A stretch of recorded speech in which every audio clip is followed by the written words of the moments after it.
Hey, welcome back to Monster Gaming. So, you've probably seen a couple videos that I've done before on this game. I have a love-hate relationship with this game. I will definitely admit that. I love it because it's actually a really good game. It's really fun. The developers of the game were smart. They had the match 3 system, which was very familiar for people.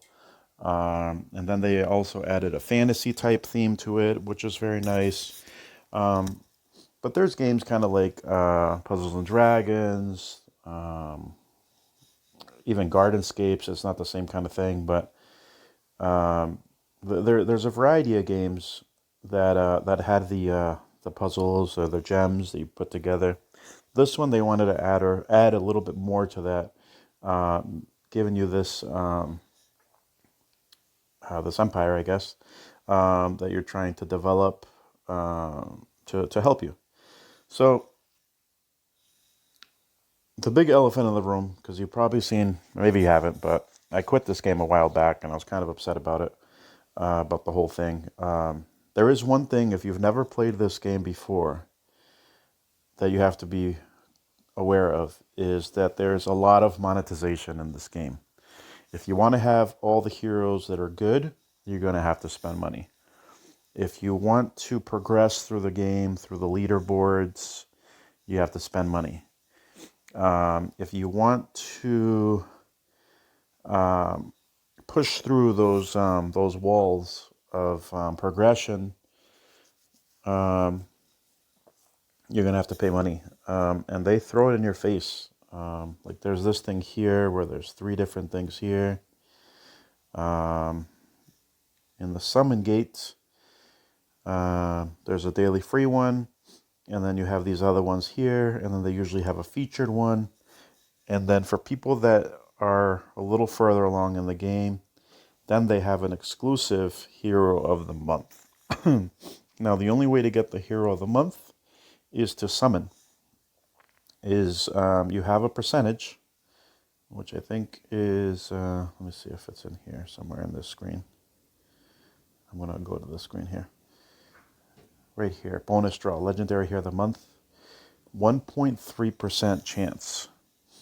Legendary is also a 5-star for the featured hero. Sometimes there is a featured hero. I think there's 3 on the left side here. Is 1%. Normally, legendary is less than 1%. So the pull rates for a 5-star is ridiculously low. The exclusive hero of the month usually has some extra features, a couple new things going on. You know, whatever the developers are working on to modify, change the game a little bit. Sorry about that. Um, but the reason why I hate this game in the best way possible, this game is good. This game has awesome characters. This game has great artwork. The characters are unique, very unique. And there's hundreds of characters. They all do their own little thing. A lot of them work really well together. So they took and combined the gem matching thing, which I haven't shown you yet, but you've probably already know.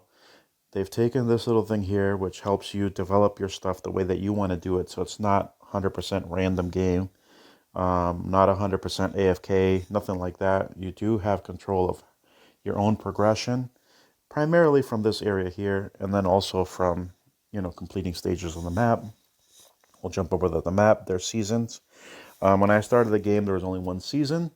There's season 2, season 3, and they recently launched season 4 this past year, which I have not unlocked yet, for a lot of reasons, primarily because I just haven't unlocked it. I haven't shown you the heroes yet because I am going to show you that in a moment.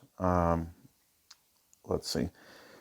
But that's the reason why I quit before, is I was spending a little bit of money, and then when you spend a little bit of money, you tell yourself that, hey, you know what? I paid a little bit of money. Now I can do some summons. Um, I should be getting some good units, which is a bad mindset, and I see how I can put myself in that position where, okay, I put a little effort, I put a little money. It's almost like I deserve getting good units. Now, mind you, I did get good units when I was summoning, but once you get to, I'm gonna say I'm like mid game. I'm not even end game, but once you get to mid game, you're gonna have such a big roster that even if you get good units, if you're summoning from the general summons, let's say the Epic Hero summon right here is a general one. This is a great one for beginners. It gives you access to all the colors, and everything is going to be 3-star and above, which is great. That's what you want. That's kind of where you're going to play the whole game.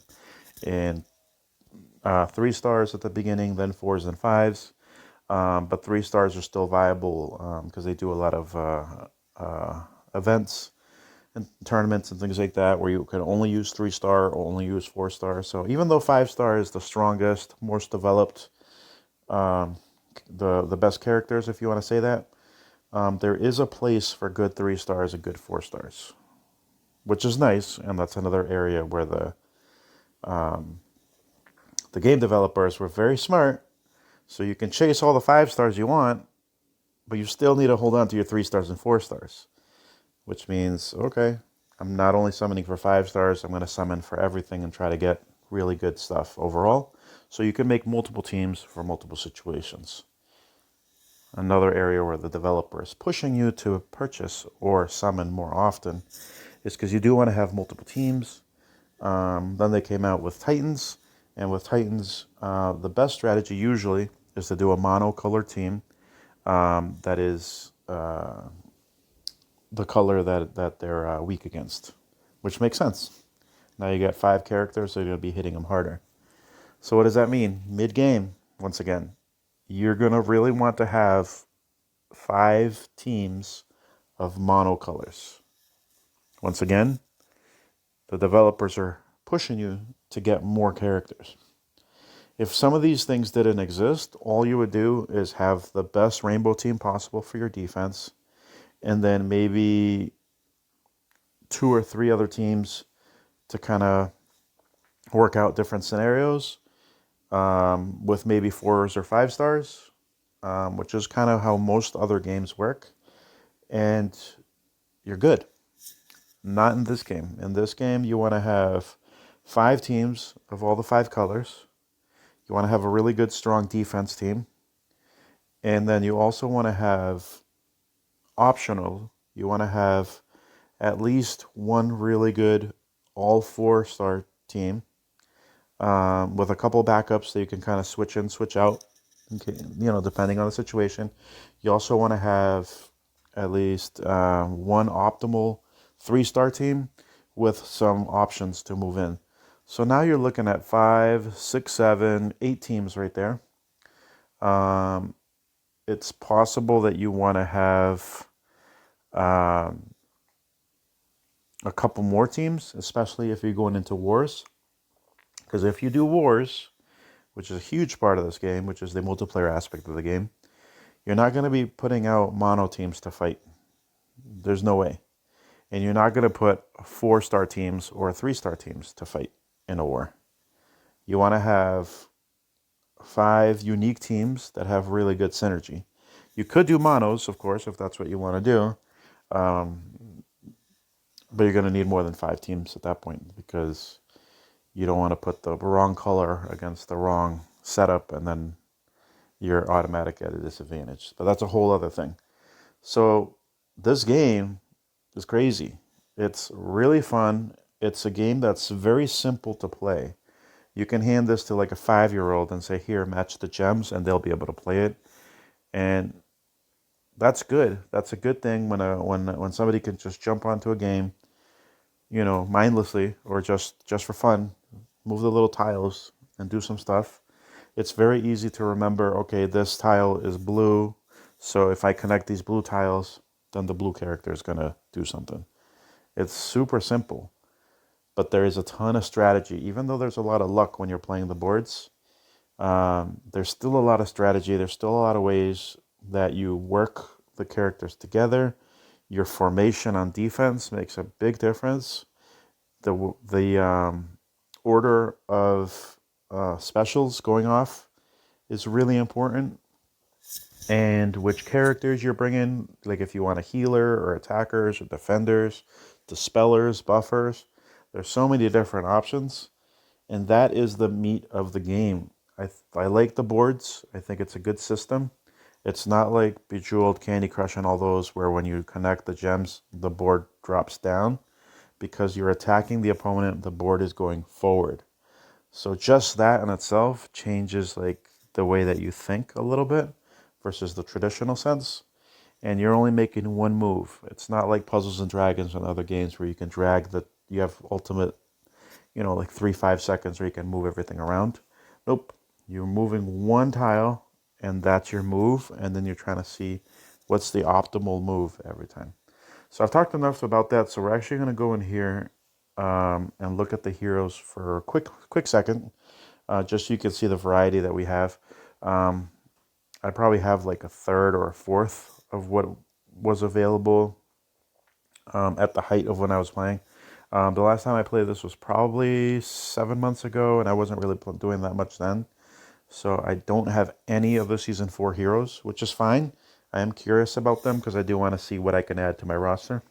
I do have some Season 3, but yeah. So from this perspective, this is technically a card game. You're collecting cards of your characters, and then your characters are gonna come out to battle.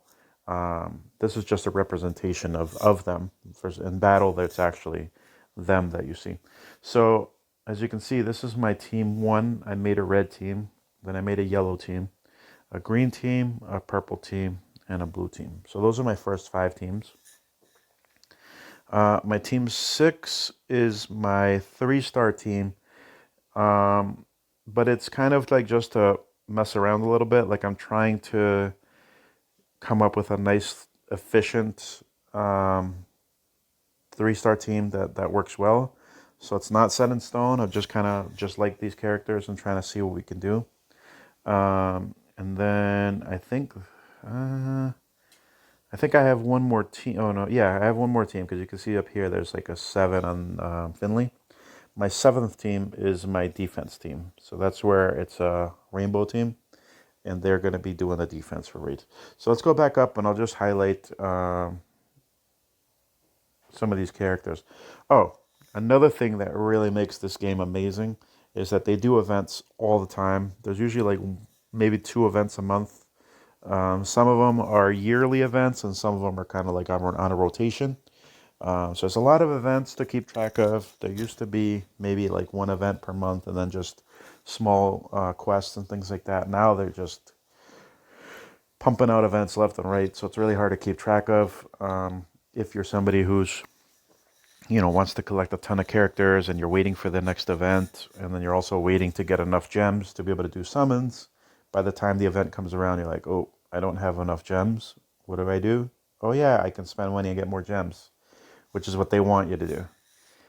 What you should do is save your money, pull up the calendar, because they actually have a calendar for a few months in advance on their website, and they have a forum. And then just pick out the events that are most important to you. It might be a character that you love, that you think that they look amazing and they do some really cool stuff. Or maybe you saw a review somewhere that this one's super powerful and you want that one. Or maybe you have a gap in your setup. Like if you're looking at my yellow team here, they're all pretty decent. They're nothing super stupid or bad, but I don't have a healer. So I'm like, I really, really need a healer. So as you get further in the game, you definitely want to start taking notes, or you're going to forget.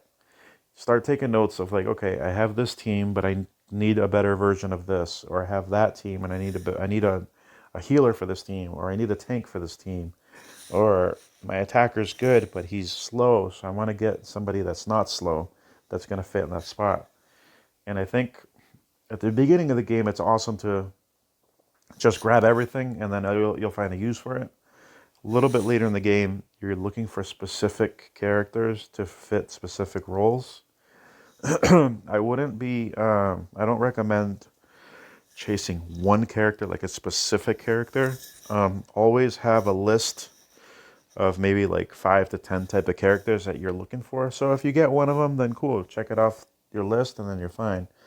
The the developers in the game want you to be excited about 1 or 2 characters, and that's when you risk spending money, because you're like, okay, well, this event is not going to come back for another 3 months or 6 months. I might as well, go for it right now and just see what I can do.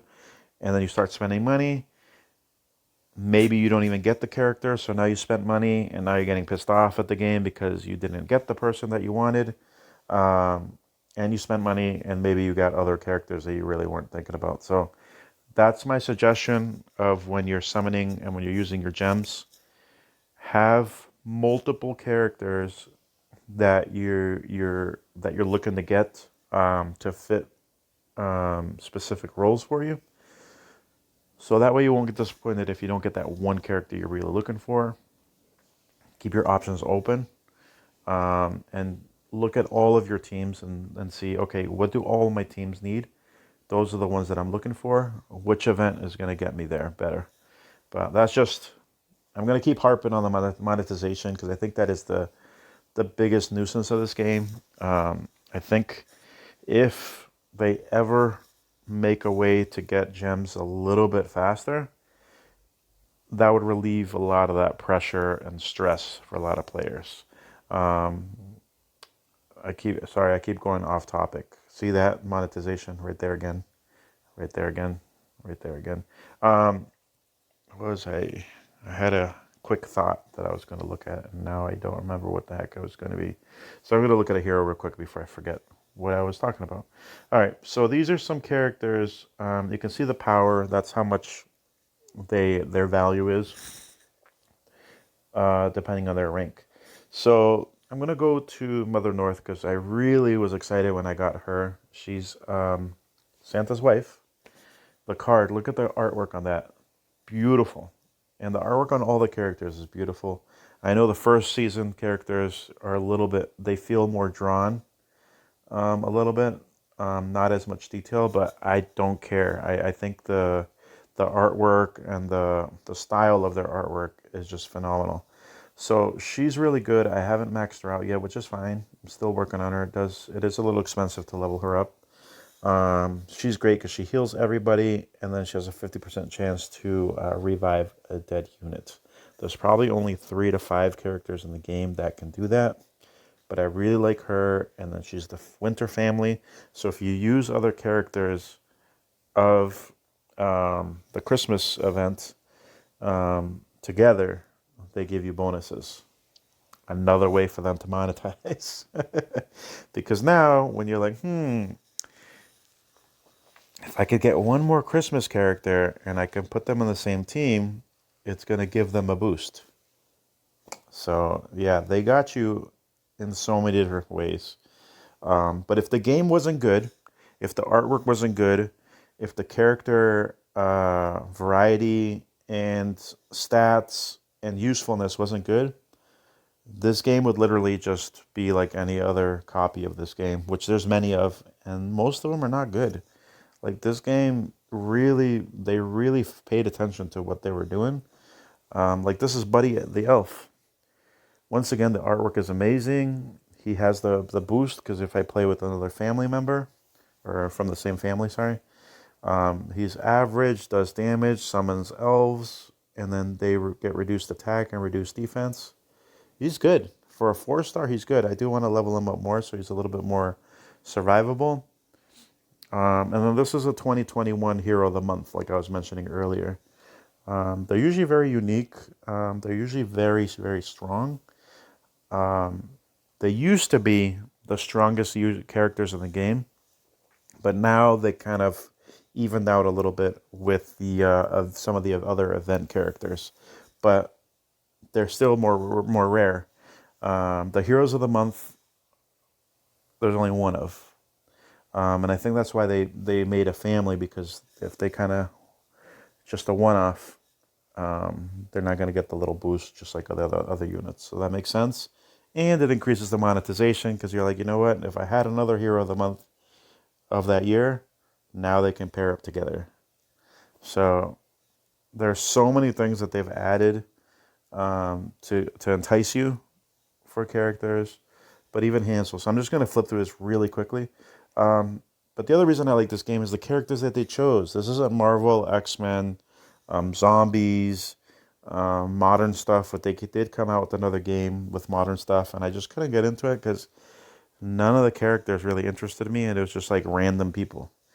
This one has the IP of all sorts of other stuff. So, like if I scroll down here, we have Triton, who was affiliated with Ariel and that whole story. Then you have Bjorn, which obviously is a common name, but he's from the Norse god mythology. Who else do we have? We have Frosty, which is another Christmas character. And he looks like he's angry, but he's just a tough guy, and he's going to help you out a lot, which is awesome. I like Frosty. You have Shrub Bear from the Wonderland family. He's from, there's a Alice in Wonderland event where you can get some of those characters, and some of those are extremely strong. Then you have Lady of the Lake from the King Arthur storyline. And you can see this one's a little bit more drawn, but that's fine. I think she's supposed to look a little mysterious, and who knows what she actually looked like, kind of thing. Then we have Scarlet, which is Red Riding Hood in the more traditional sense. She was a warrior. Then we have Merlin, which is awesome. His stuff is pretty unique, very situational. But there's use for him. And if you like using him, then use him. Whatever. You know, that's the whole thing, is you'll start acquiring so many different characters. Then there's Little John from Red Riding Hood. No, not Red Riding Hood, sorry. From Robin Hood. But he's not part of a family, because that was just a small little event that they did with a few characters. Let's see, Rudolph. He's useful. For a 3-star, he's really useful. How cool is that? Let's see, what are the other ones that you might recognize? And then that's pretty much it there. But then this one's from Season 2, which is more of Sakura family, so if you put them. And he's fast, and he hits really hard for a 3-star. Season 2 was a little more tropical kind of thing. And then Season 3 was like the Norse mythology. So you have this guy, Nordri, Stonecleave. Let's see, Season 3. Oh, this is one of the pirates. So there's a whole other pirate family. He's pretty good. This is another Hero of the Month, and I like that they've added this. Now there's a 2019 family. I like that they added those families to help you out. It also helps you remember, too, because as you play the game longer, you're trying to remember who's who. This guy is from the Guardian family, which is a whole other event. And this guy's good. He hits for damage and then decreases them their defense against yellow. So he's perfect for all yellow team.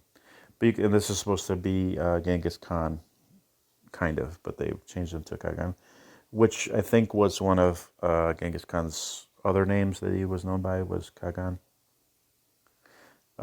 which is really cool. And then Khan's order down there.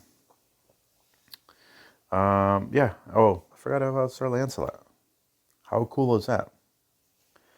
And then I also have Black Knight, which was one of the most sought after red units in the game. I'd say, I don't know about now, but he was at one point, I think, top 5 red units. And I need to work on him. I need to level him up. It takes forever to level up. So, yeah. So I'm back in the game. We joined an alliance here called Elites. There's 8 of us in here. If anybody wants to join, everybody's been pretty friendly with us. And probably not going to run my own just because there's so much management going on there. But yeah, if you want to join Elites. All of us play daily. I think the top people up here are in a different time zone a little bit because they're usually on at different times. And yeah, we're trying to move along. So check us out. I'll be doing more videos on this. It's not going to be like tons of like reviews on characters. I think there's plenty of YouTube channels doing that. It's just going to be maybe a little bit of basic strategy, basic tips, basic, I'm new to this game, what to focus on, things like that. So definitely feel free to ask any kind of questions that you have.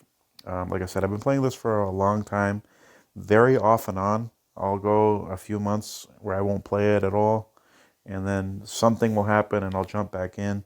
But the gameplay, I love the characters. Absolutely love the characters. Some I like more than others, which is fine, so I don't go crazy trying to summon everything. But the units are amazing. The synergy, the team building aspect I've always loved in games. There's plenty of things to keep you busy. It's definitely a multiplayer geared game, and it does it the right way. You can fight Titans with your alliance. You can do wars with your alliance. And you can win chests and different things like that with your alliance. So definitely a game where you want to be an alliance. It's going to help you progress. It's going to help you get more items that are going to be harder for you to get. It's to be honest, like a game in itself, amazing game. It's a reason why it's the top game of this genre, and it has been for a long time. And I think recently the original company got bought out by a mother company, which is much larger. So you know they're going to be sticking around for a long time. Like I mentioned earlier, they made another version of this game, which is modern with zombies, guns, and things like that. It's arguably a better made game. It's more polished. It's quicker. There's more quality of life. There's more options in there for things to help you along. But it's not my cup of tea. I love this theme way more. But yeah, I mean, the game keeps moving along. Like I said, there's more events coming out. Every now and again, they'll add new characters to existing events. There's always the new hero of the month to kind of keep an eye out for. And then obviously you want to keep working through the map stages. Oh, that's what I was going to show you. Duh, I'm an idiot. I was going to show you how the map and how the battles work. So we're just going to do a really quick level here. Let's see, purples. Let's do a variety. We can do that. That's fine. So it's blue. So I probably want to take green, just so you can see. I'm actually going to put it on auto unless it starts acting funny, and then I'll take over. But this is what it looks like. You have all the colors on the board. They're arranged randomly, so sometimes they'll be a little bit more favorable, and sometimes they won't be. It's a pain in the neck. But there is strategy to it. On the bottom of the units, that's their health. So 881 for Caedmon, who just hit.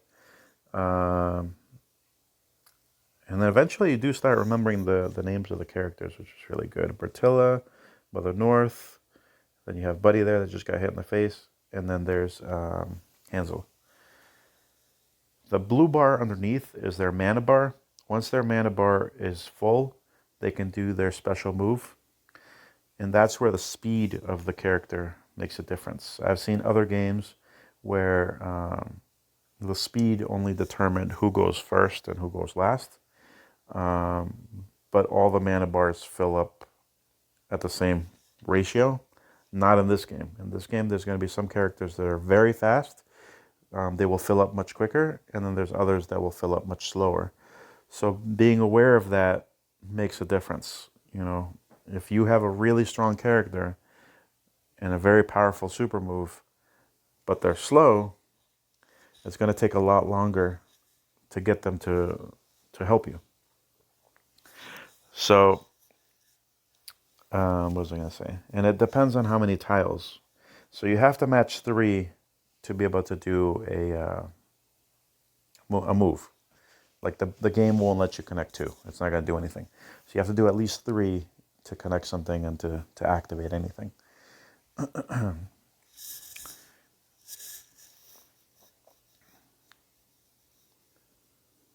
In auto, I only use auto if I'm farming, where I'm going back to a level that I've beat before, and just to get the resources, just to keep them busy kind of thing. They do their specials from left to right. The game AI for attacking is not very smart, so they just kind of just do whatever. But a simple game like this, so she's doing her porridge, which healed everybody for over 300 health each. Huge. And on top of that, she made these little minions. You see the little things that look like elf heads on the bottom? Those are little minions which will attack, and when you are attacked, they take the initial damage until they die. So, little minions are cool. I think minions came out probably 2.5 years ago. They became a thing, and they noticed that they were pretty fun, so they came out with more characters that have minions. And then later, they came out with characters that are good against minions, because minions start becoming super annoying. So I'll just show you one character that's good against minions. And minions are situational. Not a lot of units use minions. Grimble. He's not the best 5-star purple. You'll see him a little bit here and there. I love him. I think he looks wicked cool. But it destroys all minions from all enemies. All allies get a small amount of mana from each destroyed minion. How cool is that? So if you're fighting somebody who you know is going to end up with a bunch of minions, he's not a bad one to take. He's going to help you out. And then he also helps all your purple heroes, plus 10% critical chance. So, now this game's awesome. So I'm going to keep playing. I have so many units, so I have to make sure I'm leveling up the correct ones, finding the most useful ones, and then doing that. So sorry this took so long, but basically saying thanks for coming to the channel. If you've never played this game before, which is possible, maybe you're looking at some of the other games. This channel, I'm going to share games that I enjoy, and I might jump back and forth from time to time, depending on comments and reviews from people, and just see what they want to see. But hopefully I share some games that maybe you hadn't thought of that are fun. So thanks for watching. Sorry this got so long.